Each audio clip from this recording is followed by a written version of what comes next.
I'm Batman. I'm vengeance. And I'm Batman.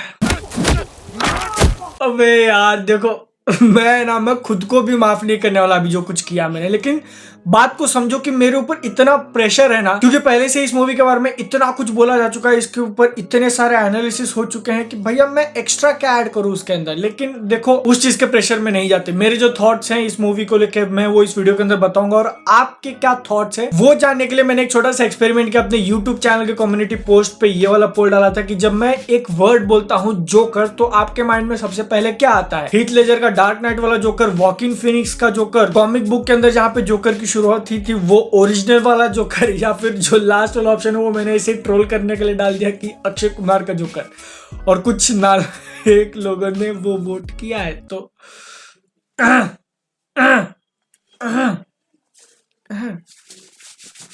लेकिन देखो, अगर आप उन लोगों में से हो ना जिसने द डार्क नाइट ट्रिलॉजी अभी तक नहीं देखी, देखना तो छोड़ ही दो। अगर आपको उसके बारे में पता भी नहीं, आपने कभी सुना भी नहीं कि वो चीज क्या है, फिर भी आपने इनका फोटो तो कहीं ना कहीं जरूर देखा होगा। और जो यहाँ पे अल्ट्रा कॉमन लोग हैं ना, जिनको मूवीज के बारे में ज्यादा फर्क नहीं पड़ता, वो प्रोबेबली ये वीडियो भी नहीं देखते, लेकिन फिर भी अगर उनके सामने आप ये फोटो डाल दोगे ना तो उनको पता है कि हाँ भैया ये जोकर है और यही जोकर है। लेकिन क्यों, और वो ऐसी कौन सी बात है जो इस डार्क नाइट मूवी को और उसी के साथ साथ ये जो पूरी ट्रिलॉजी है 3 मूवीज का पार्ट, उसको इतना ज्यादा स्पेशल बनाती है? उसके ऊपर हम लोग एक छोटा सा डिस्कशन करने वाले हैं रेट्रो रिव्यू की इस एपिसोड नंबर 8 में। यहाँ पे एक छोटा सा वार्निंग दे देता हूँ कि स्पॉयलर्स होंगे। शुरुआत करते हैं एक हिस्ट्री लेसन से। तो देखो, ये जो हम लोग डार्क नाइट ट्रिलॉजी की बात कर रहे हैं, 3 मूवीज का पार्ट आया था, उसमें से जो सबसे पहली मूवी थी ना बैटमैन बिगिंस, वो 2005 में रिलीज हुई थी। लेकिन उसके रिलीज के पहले बैटमैन का जो इमेज था ना, स्पेशली लाइव एक्शन मूवीज में, उतना बढ़िया क्या थोड़ा सा भी बढ़िया नहीं था। क्योंकि 1997 में जो लास्ट बैटमैन की लाइव एक्शन मूवी रिलीज हुई थी ना, बैटमैन एंड द रॉबिन, उसका IMDb रेटिंग 3.7 है। हाँ, मैं मजाक नहीं कर रहा हूँ। और अगर आप किसी भी ऑनलाइन फोरम पे चले जाओगे ना तो लोग मोस्टली गालियां ही देते हैं उसको। मतलब एक तरीके से ना मजाक बना के रख दिया था उन्होंने। बैटमैन के कॉस्ट्यूम के ऊपर निपल्स की क्या जरूरत थी, क्यों? लेकिन फिर है ना, इस कहानी ने लिया एक बहुत बड़ा ट्विस्ट, और स्टोरी के अंदर एंट्री होती है क्रिस्टोफर नोलन की, जिन्होंने 2005 में बनाई बैटमैन बिगिंस। ये वाली जो मूवी थी ना बैटमैन कैरेक्टर के ऊपर उन्होंने बनाई, वो बहुत ज्यादा डिफरेंट थी ये पहले वाली मूवी से। सिर्फ इसमें सेट्स दिखने में डार्कर नहीं थे, बल्कि मूवी की स्टोरी, मूवी का जो टोन था वो भी डार्कर था, एकदम रियलिस्टिक। ये एक बहुत ही रिफ्रेशिंग चेंज था बैटमैन कैरेक्टर के ऊपर। लोगों को पसंद आया, क्रिटिक्स को पसंद आया, मूवी ने ढेर सारे पैसे भी कमाए। लेकिन डायरेक्टर क्रिस्टोफर नोलन ने जो अल्टीमेट हाइट टच की ना इस कैरेक्टर के साथ, वो तो डेफिनेटली इस ट्रिलॉजी का पार्ट नंबर 2 यानी कि द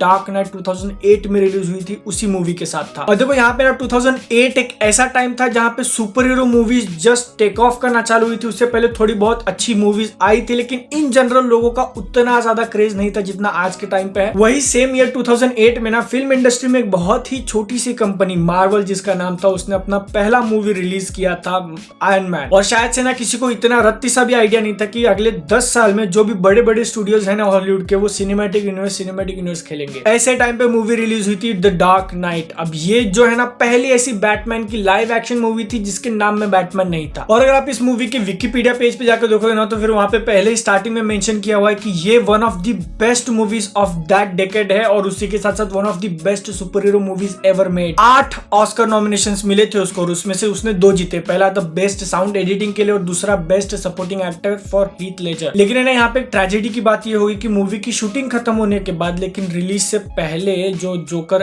कैरेक्टर जिन्होंने प्ले किया है हीथ लेजर, वो उनकी डेथ हो गई। हाँ, जो एक्टर ने इतना जबरदस्त काम किया उस रोल के लिए, उनको खुद का ऑस्कर लेने के लिए भी नसीब में नहीं था। लेकिन क्या आप लोगों को एक बात पता है कि जब ये चीज अनाउंस की गई थी ना कि हीथ लेजर जो है वो जोकर का रोल प्ले करने वाले इस मूवी में, तो लोगों ने तो बवाल मचा दिया था। मेजॉरिटी ऑफ लोगों को ये बात बिल्कुल पसंद नहीं आई थी। उस टाइम के इंटरनेट पे आप जो कुछ भी रिएक्शंस ढूंढ पाओगे ना, वो ऑलमोस्ट सारे के सारे नेगेटिव थे, क्योंकि हीथ लेजर जो पर्सन थे ना वो ऐसे दिखते थे। लोगों ने इनके बारे में बहुत कुछ उल्टा सीधा बोला था कि ये बहुत ज्यादा यंग दिखते हैं, बहुत ज्यादा हैंडसम दिखते हैं जोकर का रोल प्ले करने के लिए। कुछ लोगों ने तो ऐसा भी कहा था कि worst casting of all time है, मतलब इससे बुरा कास्टिंग आज तक किसी कैरेक्टर के लिए किया ही नहीं गया। और अगर आप सोचने जाओगे तो फिर यहाँ पे वो चीज और ज्यादा हिट करती है कि उन्होंने इतना अच्छा परफॉर्मेंस तो दे दिया, लेकिन वो खुद नहीं देख पाए कि लोगों को कैसा लगा। क्योंकि जब तक हीथ लेजर जिंदा थे तब तक तो लोगों का रिएक्शन नेगेटिव ही था उनको लेके, क्योंकि मूवी रिलीज नहीं हुई थी। लेकिन मूवी रिलीज होने के बाद हुआ क्या, लोग कितना ज्यादा एडमायर करते हैं उनके परफॉर्मेंस को, ये मुझे बताने की जरूरत नहीं है। और यहाँ से ना हमको एक सीख ये जरूर मिलती है कि इंटरनेट पे जो भी लोग बोलते हैं ना उस पर जल्दी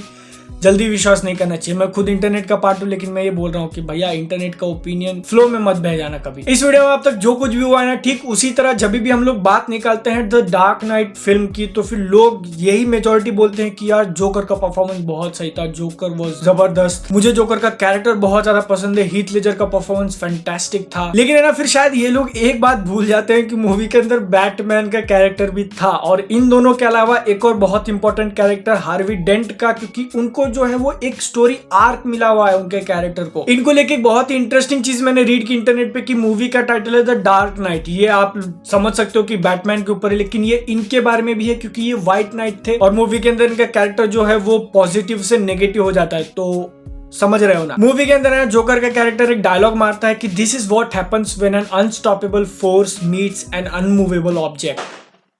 डायलॉग का मतलब क्या है? डायलॉग का मतलब ये है कि जोकर जो है वो एक अनस्टॉपेबल फोर्स है, आप कुछ भी कर लो वो रुकेगा नहीं। और द डार्क नाइट अपना बैटमैन जो है वो एक अनमूवेबल ऑब्जेक्ट है। बैटमैन जो है वो गौतम को क्राइम फ्री करना चाहता है, वो उसके लिए कुछ भी करेगा लेकिन किसी का खून नहीं करेगा। ये उसका एक इकलौता रूल है कि वो किसी भी इंसान का जान नहीं लेगा। लेकिन जो दूसरी तरफ जोकर भाई साहब है, उनको लोगों की मोरालिटी के साथ खेलने में बहुत ज्यादा मजा आता है। तो फिर मूवी के अंदर उनका एक ही गोल है कि बैटमैन जो है वो अपना रूल तोड़ना चाहिए, कुछ भी हो जाए बैटमैन अपना रूल तोड़ के रहेगा। लेकिन बैटमैन ने कसम खाई है कि वो कभी किसी इंसान को नहीं मारेगा। इसलिए मूवी के अंदर ना वो एक सिचुएशन आता है जहाँ पे जोकर बोलता है कि come on hit me, hit me. वो चाहता है कि बैटमैन उसको मारे, बैटमैन उसकी जान ले ले, लेकिन बैटमैन नहीं करेगा। Unstoppable force, unmovable object. इस चीज के कारण मूवी के अंदर का जो हीरो और विलन है ना, उनके बीच में एक बहुत ही अजीब सा रिलेशन बन जाता है कि भैया जोकर खुद एडमिट करता है ना कि I don't want to kill you. जो इतना बैड पर्सन है दिखाया गया मूवी के अंदर, वो हीरो को मारना ही नहीं चाहता। What will I do without you. और अगर आप इस बारे में सोचने जाओगे ना, तो फिर जोकर के पास चांसेस थे, वो बैटमैन को मार सकता था अगर वो चाहता तो, लेकिन वो ऐसा नहीं चाहता भैया। उसको लोगों को मारने से ज्यादा लोगों की मोरालिटी के साथ खेलने में ज्यादा मजा आता है। और जब मोरालिटी बैटमैन जैसे पर्सन की हो तो भैया तो वो तो कह के लेगा। यही जो चीज है ना, वो मूवी के विलन जोकर के ओवरऑल कैरेक्टर थीम में भी दिखाई देती है कि वो जो है वो दुनिया को खत्म नहीं करना चाहता, वो आधे यूनिवर्स को मारना नहीं चाहता, वो सिर्फ लोगों को उनका असली चेहरा दिखाना चाहता है। जोकर का मानना ऐसा है कि ये जो सोसाइटी है और जो हमने रूल्स बना के रखे ना कि हाँ भैया ये अच्छी बात है और ये बुरी बात है, वो सिर्फ एक ढोंग है, सारा का सारा झूठ है। जैसे ही किसी भी एक इंसान को मौका मिलेगा ना, वो पहले अपनी शराफत का जो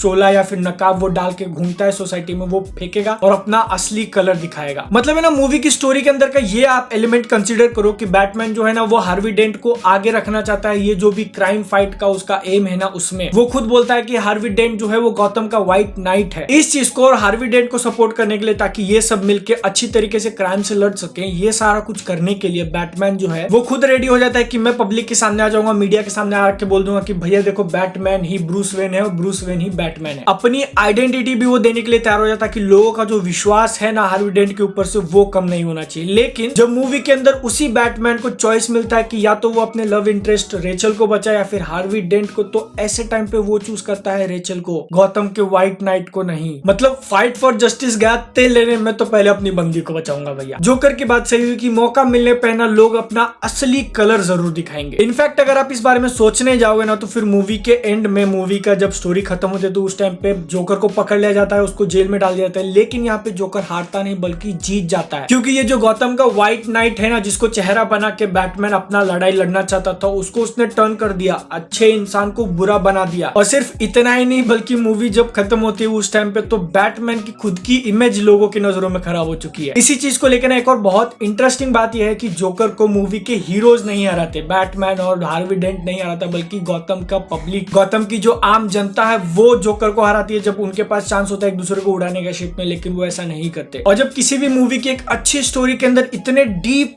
थीम्स, इतने डीप आइडियोलॉजीज डाली जाती हैं, तो फिर वो एक अच्छी मूवी, ग्रेट मूवी बन जाती है। लेकिन इस मूवी के अंदर सिर्फ इतना ही नहीं था कि स्टोरी के अंदर चीजें डाल दी और छोड़ दी, बल्कि मूवी को बनाने के लिए जो इफेक्ट्स वगैरह भी यूज किए गए ना, जैसे ऑलमोस्ट प्रैक्टिकल, जो भी बैटमोबाइल और बैट पॉट दिखाए गए ना, वो रियल वर्किंग मतलब मशीन्स थे, वो ऐसा नहीं था कि पीछे क्रेन लगा के या फिर दूसरी गाड़ी से उनको ढकला जा रहा है। असली में उनको बनाया गया था काम करने के लिए। और उसी के साथ साथ ये जो ट्रक फ्लिप वाला सीन है ना, वो भी रियल में किया गया है, कंप्यूटर पे नहीं। मूवी के अंदर सारे एक्टर्स का परफॉर्मेंस लाजवाब है। इसका जो बैकग्राउंड स्कोर दिया है ना, वो भाई उसके बारे में तो क्या मैं बोलूं, हांस जिमर और जेम्स न्यूटन हावर्ड। वीडियो खत्म करने के बाद अगर आपको ध्यान में रहा ना, तो फिर यूट्यूब पे जाके सर्च करना why so serious by Hans Zimmer. Background में थोड़ा दंगा चला, उसको माफ कर देना। लेकिन भैया ये जो स्कोर है ना, मैं आपको रिकमेंड करूंगा कि ड्राइविंग करते वक्त मत सुनना, क्योंकि इतना ज्यादा ऐसे पंप हो जाता है ना कि बूम बूम होगा। इस पूरी मूवी को लेके एक और इंटरेस्टिंग बात यह है कि भले ही इसको सुपर हीरो जॉनर में कंसिडर किया जाता है, जो डार्क नाइट ट्रिलॉजी है सारी की सारी, वो उसको एक सुपर हीरो मूवी मानी जाती है, लेकिन इसके अंदर ना तो कोई सुपर हीरो है और ना ही किसी के पास सुपर पावर्स। ये अभी तक जितनी भी सारी मैंने बातें बोली ना इस मूवी को लेकर, उसके अंदर आप लोग ऐड कर दो इसका डायरेक्शन, इसके अंदर के बाकी सारे कैरेक्टर्स, इसका स्क्रीन प्ले, ये सब कुछ मिलके इसको एक बहुत बहुत ज्यादा जबरदस्त मूवी बनाती है। मेरे लिए personally one of the best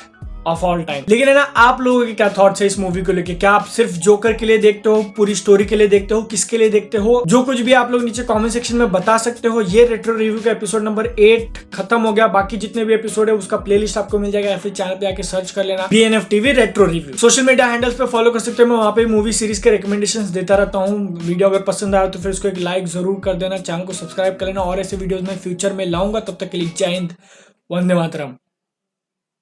कुछ मिसिंग है क्या? मैं आपसे मिलूंगा नेक्स्ट वीडियो में, तब तक के लिए जय हिंद, वंदे मातरम। I am back man, I am back man. क्या हो गया? ये ऐसा क्यों हो रहा है यार? शी यार, इसको क्या हो रहा है आज? इसको ऐसा करना था, चलना सीधा होना बाबा। छोड़ो, जाने दो। तो कहाँ थे हम?